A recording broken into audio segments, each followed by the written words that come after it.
હાલો બાળમિત્રો, નમસ્કાર. મારી યુટ્યુબ ચેનલમાં તમારું સ્વાગત છે. હું નવોદય પ્રવેશ પરીક્ષા અને કોમન એન્ટ્રન્સ ટેસ્ટ બંનેના વિડીયો યુટ્યુબ ચેનલ પર મૂકું છું, તો તમે આ બંનેના વિડીયો જોતા રહેજો. મારી યુટ્યુબ ચેનલને લાઇક, શેર અને સબસ્ક્રાઈબ કરજો. તમારા મિત્રોને પણ મારા વિડીયો જોવાનું કહેજો. અને જે વિડીયો જોવો છો તે વિડીયોની નોટ પણ બનાવજો, જેથી કરીને તમને વધારે યાદ રહે. કોમન એન્ટ્રન્સ ટેસ્ટ જે ધોરણ 5માં ભણતા વિદ્યાર્થી માટે આપવામાં આવે છે, અને જે શિષ્યવૃત્તિ પરીક્ષા છે, અને અલગ અલગ સ્કૂલ પસંદગી માટેની એક્ઝામ છે, અને તેના વિડીયો હું મૂકું છું. તેમાં જે જીસીઆરટીએ બહાર પાડેલા પ્રશ્નપત્ર ABCD અને F એમ પ્રશ્નપત્ર હોય છે, તેમાંથી મેં ABCD એટલા મૂકેલા છે. અને એ નંબરમાં પણ મેં 3 વિડીયો મૂકેલા છે, અને આ ચોથો વિડીયો છે તે હું મૂકું છું. તો ચાલો આપણે શરૂ કરીએ. આ ચોથો વિડીયો ગુજરાતીથી શરૂ કરવાનો છે. અહીંયા છે ફકરો વાંચી પ્રશ્નોના જવાબ આપો. આ 81 થી 85 છે ને. આ ફકરો વાંચવાનું, પહેલાં આ ફકરો વાંચતી વખતે તમારે ખાલી વાંચવા ખાતર નહીં વાંચવાનો, પરંતુ તમારે તે ધ્યાન દઈને એક રીતે વાંચવાનો. એમાં અઘરા શબ્દો હોય એ સમજતા જવાના, એવી રીતે ફકરો વાંચવાનો. પછી પ્રશ્નના જવાબ છે તે શોધવાના. અહીંયા 81 નંબરનો પ્રશ્ન છે, ખાલી જગ્યા પૂરો. એમાં ખાલી જગ્યા પૂરવાની છે. પહેલું છે ઘેટા બકરાનું, જે ઘણા બધા ઘેટા ને બકરા ભેગા થયેલા હોય તેને શું કહેવાય? તો કે ટોળું. બીજું છે ભેંસોનું, આ ખાલી જગ્યા આપણે પૂરવાની છે. ત્રીજું છે ગાયોનું, જે ઘણી બધી ગાયો ભેગી થઈ હોય તેને શું કહેવાય? તો કે ધણ કહેવાય. ચોથું છે મધમાખીનું, ઘણી બધી મધમાખી ભેગી થઈ હોય તેને ઝુંડ કહેવાય. આપણે ખાલી જગ્યા અહીંયા 2 નંબરમાં આપેલી છે. તો ભેંસોનું, તો ઘણી બધી ભેંસો હોય ભેગી થયેલી, અને ખાંડું કહેવાય, ખાડું. બરાબર?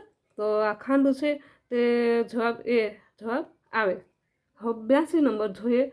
ફકરામાં અવાજ માટે કયો શબ્દ વપરાયેલો? આ ફકરો છે તે આપણે જે અવાજ કહીએ ને તેના માટે કયો શબ્દ વપરાવાનો? તો ફકરામાં અવાજ માટે સૂર શબ્દ વપરાયેલો છે. જવાબ આવે બી, સૂર.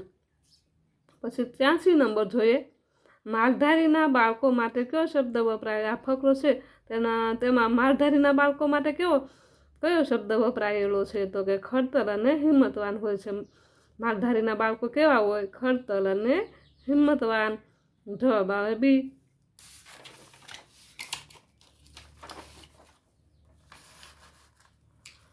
84 નંબર જોઈએ. વન શબ્દનો સમાનાર્થી. આ વન શબ્દ છે તે ફકરામાંથી લીધેલો છે, અને તેનો સમાનાર્થી પૂછેલો છે. તો વન શબ્દનો સમાનાર્થી શું થાય? તો કે જંગલ. હું તમને ગુજરાતીમાં જે સમાનાર્થી, વિરુદ્ધાર્થી જે કંઈ પાઠ્યપુસ્તકમાં આવતા હશે તે બધા જ હું તમને સમજાવીશ, અને તમારે તે પાકા કરી લેવાના. 85 નંબર જોઈએ. અલગ પડતો શબ્દ કયો છે? આંખ, કાન, માથું ને જઠર, એવા આપણને અહીંયા 4 શબ્દ આપેલા. તેમાંથી અલગ કયો પડે? આ આંખ છે, માથું છે, કાન છે, એ 3 ચહેરા હારે જોડાયેલા છે, પણ આ જઠર છે તે અલગ પડે, એટલે જવાબ આવે ડી. અહીંયા પંક્તિ વાંચીને પૂછાયેલા પ્રશ્નોના જવાબ આપો. આ કાવ્ય પંક્તિ આપેલી છે. એમાં 86 થી 88 સુધીના આપણે આ પંક્તિના આધારે જવાબ આપવાના છે. 86 નંબર જોઈએ. દરિયામાં ડૂબકી કોણ મારે? વાદળ, મોજા, સૂર્ય અને ચંદ્ર, એટલું લખ્યું. પણ અહીં તમે જોશો ને તો અહીં લખ્યું સાંજ પડીને સૂરજ થાકી બેઠો આથમણો આરે. અહીંયા વાદળમાંથી સરતો દરિયામાં ડૂબકી મારે. તો આ સૂર્ય છે ને, એ દરિયામાં ડૂબકી કોણ મારે? તો કે સૂર્ય. જવાબ આવે બી. 87 નંબર જોઈએ. કાવ્યમાં આકાશ માટે કયો શબ્દ? આ કાવ્ય છે તેના આકાશ માટે કયો શબ્દ વાપરેલો છે? તો આકાશ માટે આકાશનો સમાનાર્થી ગગન શબ્દ વાપરેલો છે. જવાબ આવે બી. 88 નંબર જોઈએ. કાવ્યમાં દિવસ શબ્દનો વિરોધી શબ્દ કયો છે? આ કાવ્યમાં દિવસ નથી આપેલો, પણ દિવસનો વિરોધી શબ્દ આપેલો છે. દિવસનો વિરોધી એક તો રાત થાય, પણ રાત માટે કયો શબ્દ વપરાયેલો છે? તો કાવ્યમાં જોઈએ તો અહીં ઓઢી, રજની. અહીં જો આ રજની શબ્દ છે ને એ દિવસનો વિરોધી શબ્દ છે, તો એમાં છે રજની. જવાબ આવે એ. 89 નંબર જોઈએ. નીચે પૈકી કયું વાક્ય સાચું છે? હવે અહીંયા જોઈએ. ગાઢ અંધારું કોઠારમાં ઘરમાં, આ ખોટું છે. આ સી નંબરનું પણ ખોટું છે, અને ડી નંબરનું પણ ખોટું છે. આ જે શબ્દો છે ને બધા આડાવડા છે, આ બી નંબરમાં જોશો ને તો તમને ખબર પડશે કે ડોલીના ઘરના કોઠારમાં ગાઢ અંધારું હતું. આવી રીતે આખું વાક્ય સાચું બને. જવાબ આવે બી. 90 નંબર જોઈએ. વાક્ય પૂરું કરવા માટે કયો વિકલ્પ સાચો છે? આ વાક્ય મેં હમણાં જ, તો આ વાક્ય હમણાં જ હશે, પછી કયો શબ્દ મૂકીએ તો આખું વાક્ય બરાબર બની શકે? તો કે મેં હમણાં જ ખાઈશ નહીં, ખાવું પણ નહીં આવે. ખાવું છે, મેં હમણાં જ ખાવું છે એવું પણ ના આવે. મેં હમણાં જ ખાધું. એટલે જવાબ આવે બી. 91 નંબર જોઈએ. હું ને ચંદુ કાવ્યમાં કાતરિયામાં છુપાઈને એક બિલાડી બેઠી હતી. આ વાક્ય જેવો અર્થ ધરાવતી પંક્તિની છે ને આમાંથી શોધો. આ એક કાવ્ય છે ને હું ને ચંદુ, એમાંથી આ એક વાક્ય લીધેલું છે. એના જેવો અર્થ ધરાવતી આપણે પંક્તિ આમાંથી શોધવાની. તો આ બી નંબરમાં છે. કાતરિયામાં છુપાઈને બેઠી હતી બિલ્લી એક. જવાબ આવે બી. 92 નંબર જોઈએ. નીચેનામાંથી સાચું વાક્ય પસંદ કરો. હવે અહીંયા એક વાક્ય આપેલ છે પણ એના શબ્દો આડાવડા છે. મારે નામ સુધા છે, તો મારું નામ આવે એ ખોટું. મારે નામ સુધા છે આ પણ ખોટું. મારે નામે એ પણ ખોટું. મારું નામ સુધાશું એ પણ ખોટું. મારું નામ સુધા છે આ વાક્ય સાચું. બી નંબર, બી જવાબ આવે. 93 નંબર જોઈએ.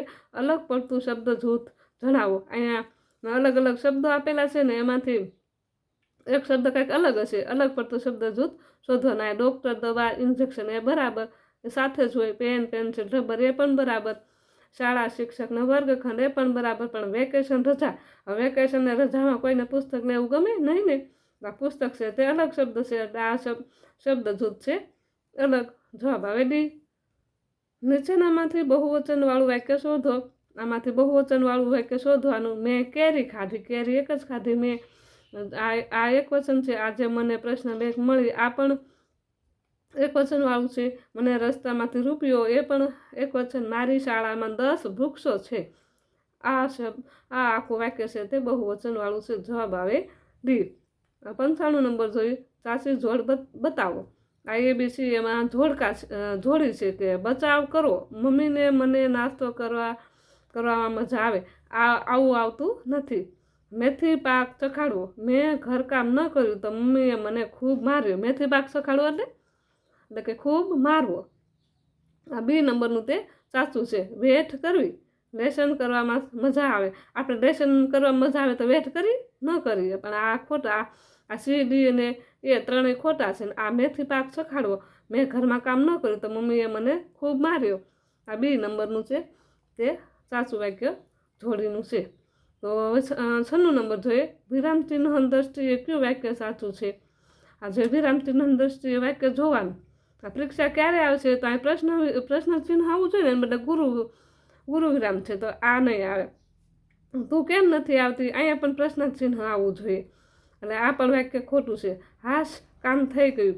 અહીંયા પ્રશ્ન ચિહ્ન આવ્યું એ ન આવે, પણ અહીંયા પૂર્ણ વિરામ આવે. આ પણ આ ગુરુ વિરામ એ પણ ના આવે. એટલે આ ત્રણેય વાક્ય ખોટા છે. હાય, કેવું સુંદર દ્રશ્ય છે. આ આશ્ચર્ય ચિહ્ન છે અને એ ચિહ્નની દ્રષ્ટિએ જોઈએ તો આ વાક્ય બરાબર છે. એટલે જવાબ આવે એ. 97 નંબર જોઈએ. ખાલી જગ્યા પૂરો. આજે તે નિશાળે નહીં આવે. ખાલી જગ્યા તેને ઘેર કામ છે. આજે તે નિશાળે નહીં આવે પછી ઘરે કામ ના. ઘરે કામ કે તેને ઘરે કામ કે પણ નહીં આવે એટલે તેને ઘરે કામ એ પણ ના આવે. જો આજે તે નિશાળે નહીં આવે કેમ કે તેને ઘરે કામ છે. કેમ કે આવે તેથી ડી જવાબ આવે. 98 નંબર જોઈએ. કોકિલાનો કંઠ એટલે કોઈ છોકરીનું નહીં. કોકિલા નામની છોકરીનું ગળું નહીં. કોયલનું ગળું એ પણ નહીં, પણ કોયલનો મીઠો અવાજ. કોકિલાનો કંઠ એટલે કોયલનો મીઠો અવાજ. જવાબ આવે સી.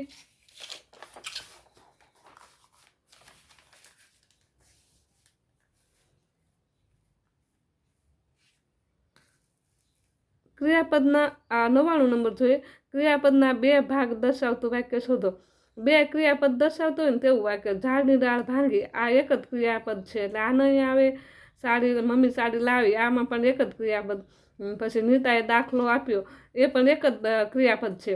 અહીં તમે જોજો. ગીતાએ દૂધ પી મને આપ્યું. અહીં 2 ક્રિયાપદ છે. ગીતાએ દૂધ પીધું અને પાછું આપવું. આ 2 ક્રિયાપદવાળું વાક્ય છે. સી જવાબ આવશે. 100 નંબર જોઈએ. નીચેનામાંથી કયો શબ્દ 2 શબ્દમાંથી બનેલો નથી? તો આ મુસળ અને ધાર, સમય અને પત્રક, નર્મદા અને મૈયા, આ બધા 3 છે 2 શબ્દમાંથી બન્યો. પણ આ ડી જે ફરજિયાત એ 2 શબ્દમાંથી બનતો નથી, એટલે જવાબ આવે ડી. અહીંથી ઇંગ્લિશ શરૂ થાય છે. રમણ, 101 જોઈએ. રમણ ખાલી જગ્યા ટુ સ્ટોરી બુક્સ. અહીં એવું કહે છે કે રમણ પાસે 2 વાર્તાના પુસ્તકો છે. તો અહીંયા રીડ કર્યું કે 10 પણ નહીં આવે, રીડ પણ નહીં આવે. રમણ પાસે કોઈની પાસે કંઈ હોવા માટે હેવ કે હેજ લાગે, પણ ત્રીજો પુરુષ હોય જ્યારે ત્યારે હેજ લાગે, એટલે રમણ છે એટલા માટે અહીંયા હેજ આવશે. જવાબ આવે ડી. હવે 102 જોઈએ. ખાલી જગ્યા આર યુ ડુઈંગ નાવ. અહીંયા કહે છે કે તમે અત્યારે શું કરી રહ્યા? તો અહીંયા શું માટે શું આવી શકે? તો વેર એટલે ક્યાં થાય, હુ એટલે કોણ થાય, વિચ એટલે જે થાય. તો વોટ એટલે કે વોટ આર યુ ડુઈંગ નાવ, શું તમે અત્યારે કરી રહ્યા છો, એવી રીતે પ્રશ્ન થાય. જવાબ આવે ડી. પછી 103 જોઈએ. There shops are small. અહીંયા એવું કહે છે કે આ એક બહુવચનવાળું વાક્ય છે કે તેમની દુકાનો નાની છે. હવે એ વાક્યને આપણે પ્રશ્ન વાક્ય બનાવવાનું. તો આપણે શું બનાવ્યું, કેવી રીતે બનાવી શકીએ? એક તો પહેલાં બહુવચનવાળું વાક્ય હોય ને તે રાખવાના, બીજા દૂર કરી દેવાના. આ ઇઝ છે, આ પણ ઇઝ, એટલે આ બંને દૂર થઈ જાય. હવે આ બી ને ડી જોઈએ. અહીંયા આર છે, પણ અહીંયા શોપ્સ છે ને યસ પાછળ આવવો જોઈએ તે નથી, એટલે આ ડી પણ દૂર થઈ જાય. એટલે જોઈએ ને તો આર ધેર શોપ સ્મોલ, શું તેમની દુકાનો નાની છે? આ પ્રશ્ન આવે, બી જવાબ. 104 નંબર જોઈએ. કોઈનો આભાર માનવા તમે શું કહેશો? કોઈનો આભાર માનતા હોય તો તમે શું થેન્ક યુ કહો ને? જવાબ આવે એ થેન્ક યુ. 105 નંબર જોઈએ. વાક્યના યોગ્ય પદક્રમવાળું વિકલ્પ પસંદ કરો. વાક્ય જે પદ એના જે શબ્દો છે આડાવાળા થઈ ગયેલા છે, તેમાં આપણે યોગ્ય પસંદ કરવાનું. તો એમાં જોઈએ ને તો પહેલાં જે કરતા હોય ને તે આવે, એટલે એ નંબર પણ નહીં આવે, આ ઇઝ વાળું પણ નહીં આવે. સી અને ડી જોઈએ. આમાં સી ઇઝ 10 years ઓલ્ડ છેલ્લે આવી ગયું, એટલે આ પણ નહીં આવે. તો જોઈએ તો આ આવશે સી વાળું તે, કેમ કે આ ઓલ્ડ બરાબર 10 years. અહીંયા છે ને આ ઇઝ છે વચ્ચે આવી ગયું, એટલે આ પણ નહીં આવે, ડી પણ નહીં, એટલે જવાબ આવશે સી. 106 જોઈએ. ધ હાઉસ ઇઝ ખાલી જગ્યા ધ ટ્રી. અહીંયા એવું કહે છે કે ઘર એ વૃક્ષની નજીક છે. ધ હાઉસ ઇઝ ખાલી જગ્યા ધ ટ્રી, નજીક. આ જે વૃક્ષ જે છે ને, ઘર છે એ વૃક્ષની નજીક છે એવું કહે છે. તો નજીક માટે કયો અનુગ વપરાય? તો કે નજીક માટે નિયર વપરાય. આ નિયર છે એ અહીંયા એ નંબર છે તે ખાલી જગ્યામાં આવશે, કેમ કે કાંઈ ઘર છે એ વૃક્ષની ઉપર તો નથી હોવાનું. આ ઓવર એટલે ઉપર થાય, ઓન એટલે પર થાય, એ પણ ન આવે, વિથ એટલે સાથે પણ ન આવે. તો અહીંયા આવે the house is near the tree. જવાબ આવે એ. 107 જોઈએ. સાચો સ્પેલિંગ શોધો. અહીંયા ફ્લેગનો સાચો સ્પેલિંગ, ફ્લેગ એટલે કે જે ધ્વજ આવે ને તેનો સાચો સ્પેલિંગ, એટલે આ પણ નહીં આવે. આ એ ને ડી દૂર થઈ જાય, પણ અહીંયા FLE છે, અહીંયા ઈ છે ને અહીંયા FLA છે. તો તમારે યાદ રાખવાનું, આ ઈ નહીં, ઈ વાળો નહીં આવે, પણ એ વાળો, એટલે જવાબ આવે બી.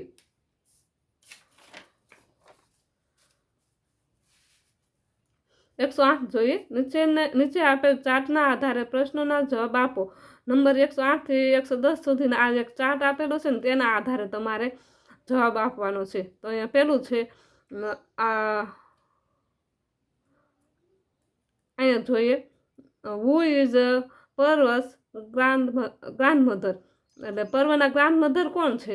આ એક પર્વ છે, આ પર્વ છે એનું એક આ વૃક્ષ છે. તો એના આધારે તમારે જવાબ આપવાના. તો આ ગ્રાન્ડમધર કોણ છે એના? તો કે જયાબેન, એટલે જવાબ આવે બી. પછી 109 જોઈએ. Find out the current sentence. આપણે સાસુ જે ઓલું વાક્ય હોય ને તે શોધવાનું છે.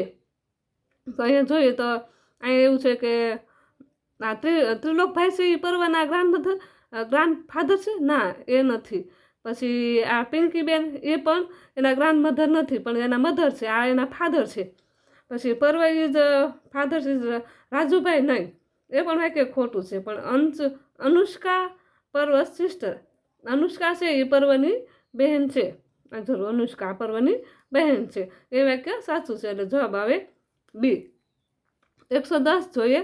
અનુષ્કા હેઝ ખાલી જગ્યા બ્રધર્સ. અહીં એમ કીધું કે અનુષ્કાને કેટલા ભાઈઓ છે, તો અનુષ્કાને એક પર્વ અને એક દેવ, એ બંને તેના ભાઈ છે, 2 ભાઈઓ છે એટલે જવાબ આવે 2 2. હવે 111 જોઈએ. 5 9 3 અને 7. આને આપણે સાચો વિકલ્પ પસંદ કરવાના. આવી રીતે ક્રમમાં 5 પહેલાં આવતો હોય તે રાખવાના, બીજા દૂર. 5 તો બધામાં છે. પછી 9, તો 9 અહીંયા છે, આમાં નથી, આમાંય નથી, આ 2 રાખવાના. પછી આવે છે 3, આમાં નથી એટલે દૂર થઈ ગયો. તો 5 9 3 અને 7 એવી રીતે ક્રમ બને. એ ક્રમ આપણો બીમાં છે. જવાબ આવે બી. સાચો સ્પેલિંગ શોધવાનો. અહીંયા પોટરનો સાચો સ્પેલિંગ આપણે કુંભાર જે કહીએ ને તે આ પાઠ્યપુસ્તકમાંથી તે સ્પેલિંગ લીધેલા છે. તો પોટરનો સાચો સ્પેલિંગ ડી, POTTER. જવાબ આવે ડી. અહીંથી હિન્દી શરૂ થાય છે. 113 શબ્દકોશ કા સહી ક્રમ પહેચાનીએ. આ જે કકાવારીનો હિન્દીનો ક્રમ છે ને તેના આધારે આપણે સાચો ક્રમ શોધવાનો છે. તો અહીંયા જોઈએ ને તો પહેલાં બધા રા તો બધામાં કોમન છે. રા. તો આપણે પહેલો મૂળાક્ષર કોમન હોય તો બીજો જોવાનો. અહીંયા મ છે, જ છે, ખ છે અને ક છે. એટલે કકાવારીના ક્રમ પ્રમાણે મૂકીએ ને તો પહેલાં ખ આવશે, પછી ગ આવશે ને પછી જ ને પછી છેલ્લે આવશે મ. તો એવી રીતે કયા ખ પહેલાં હોય એ શબ્દ પહેલાં રાખવાનો. અહીંયા પણ નથી, અહીંયા પણ નથી અને અહીંયા પણ નહીં. ખ વાળામાં એકમાં જ છે. આ ખ છે, પછી ગ છે, પછી જ છે અને પછી મ. રા, ખ, રા, ગ, રા, જ અને રામ. આ છે શબ્દકોશના ક્રમ પ્રમાણે બરાબર ગોઠવાયેલું. તો આ જવાબ આવે બી. 114 નંબર જોઈએ. સંકેત કો પહેચાને. આ એક સંકેત છે એ શેનું છે, તો કે રેલવે ક્રોસિંગમાં આ સંકેત આપવામાં આવેલો. જવાબ આવે બી. 115 જોઈએ. રાત શબ્દ કા વચન પરિવર્તન. આ એક વચન બહુવચન આવે તો આ એક વચન છે, તો રાત શબ્દનું બહુવચન શું થાય, તો કે રાતે. જવાબ આવે એ. 116 જોઈએ. મેં જલ ઓર થલ મેં રહેતા હું. પાણીમાં ને જમીન ઉપર બંનેમાં રહેતું હોય તે કોણ, તો કે મગરમચ્છ. જવાબ આવે ડી. 117 મેં દહાડતા હું. તો કોણ દહાડે, શેર. જવાબ આવે બી. 118 મેરા સ્થાન અલમારી મેં હે. અલમારીમાં કોણ હોય, ડિબ્બા. હિન્દીમાં જે આપણે ડબ્બા કહીએ ને તે હિન્દીમાં એને ડિબ્બા કહેવાય. જવાબ આવે ડી. 119 મેં નદી નહીં હું. નદી આમાંથી કઈ નથી, મહી, ગંગા, નર્મદા ત્રણેય નદી છે, પણ આ પંપા છે, સરોવર છે. જવાબ આવે ડી. 120 નંબર જોઈએ. કિસાન ખેત મેં કોણ સે સાધન કા ઉપયોગ નહીં કરતા. ખેતમાં જે ખેતીવાડી હોય તેમાં કયો સાધન ઉપયોગ ન થાય. ફાવડા, તલછા, કુદાલ એ ત્રણેયનો થાય, પણ કહાડી છે તે ખેતીમાં કામ આવતી નથી, એટલે કહાડી હિન્દી શબ્દ છે. જવાબ આવે ડી. અહીંયા પ્રશ્નપત્ર ઈ નંબરનું મેં પૂરું કર્યું છે. જો તમને મારા પ્રશ્નપત્રને સોલ્વ કરવાની રીત ગમતી હોય તો તમે મારી યુટ્યુબ ચેનલને લાઇક, શેર અને સબસ્ક્રાઈબ કરજો.